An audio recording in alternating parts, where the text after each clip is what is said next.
ma ostsin endale emotsionaalselt väga kalli kohvimasina, millel mingit ratsionaaliat selle ostuga seotud ei ole, et see mitu tuhat eurot, ma ei tea, palju see üks tass kohvi mul seal maksab. Täna ma kohtun mehega, kes tõi börsile panga.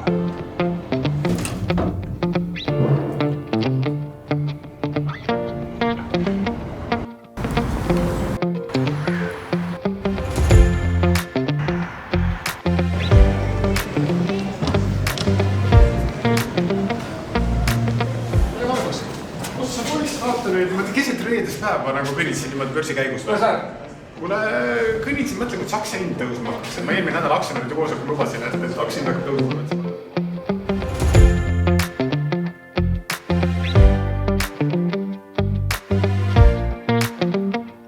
Kui sa vaatad tagasi 8 aastale Coop Panga juhina, kui hull sõit oli? Ma arvan, hull ei ole, et võimas sõit oli, et ma arvan, võimas nagu vist 2 kohast, et ühtepidi see kõik see, mis puudutab börsiettevõtteks olemist ja see, et sa pead tulemust tegema ja konstantselt tulemust tegema ja investor ootab seda, aga teistpidi selle poole peast, et me oleme teinud seda, ma olen teinud tööd, millel on lisaks tulemusele mingisugune suurem tähendus, et nagu meie see missioon, et elu läheks igas Eestimaa nurgas edasi, et see on ikka ülimalt inspireeriv olnud, et ma olen kogu aeg öelnud, et sa pead äri tegema, aga sellel tööl on ka tähendus ja see on mind õudselt käinud tõmmanud. Aga kas ja kuidas sa oled juhina võtnud arvesse investorite, aktsionäride tagasisidet? Ma arvan, et tegelikult rohkem, kui ma esialgu ette kujutasin, et ma tean, nagu mul kogu aeg kuklas on nagu see, et ma nagu juhina teenin 4 jumalat, et need on nagu investor, klient, töötaja ja ühiskond. Ja tegelikult ka, et ma lasen alati oma suuri otsuseid läbi selle, aga tuleb tunnistada, et pärast seda, kui me börsile 2019 tulime, see investori tükk on, see domineerib. Mäletad, kui Coop oli vist äsja börsile tulnud, eks te kutsusite mind oma suvepäevadele Rocca al Mares. Ja siis ma tegin seal ühe presentatsiooni ja mul on täpselt meelde, et kuidas sina küsisid pärast, et millal siis hakkavad tulemused jõudma aktsia hinda. Ja siis läks natukene aega ja siis aktsia läks lendu. Meil 18 kuud oli see seis, kui me nagu olime börsil ja olime selle IPO hinnaga börsil, et hullumeelselt närve sööb aeg, et nagu igal pool tänava peal kõnnitsad, sa tulevad vastu, nagu sa tajud, et on aktsionärid, et rusikas käsi on vist taskus ja reedel sul sõbrad külla tulevad, et enne kui nad veiniklaasi küsivad juba ütlevad, et aktsia hind, et see pidi ju tõusma, et kus see on? Milline su lemmik ettevõte on Eestis? Ma ei saa ju vastata muud kui Coop Pangst, ma arvan, et seal on tõusuruum. Seda sa ei saa vastata.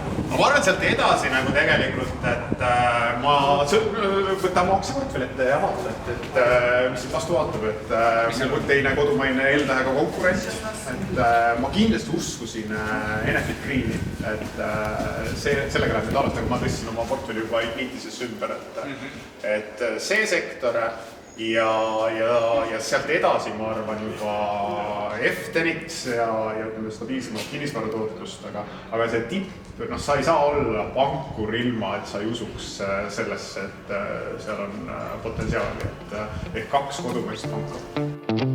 Ma olen kindlasti emotsiooni ajal ostnud oma maakodu ja võib-olla mingisugused ma ostsin endale emotsionaalselt väga kalli kohvimasina, millel mingit ratsionaaliat selle ostuga seotud ei ole, et see mitu tuhat eurot, ma ei tea, palju see üks tass kohvi mul seal maksab, aga ülivinge masin.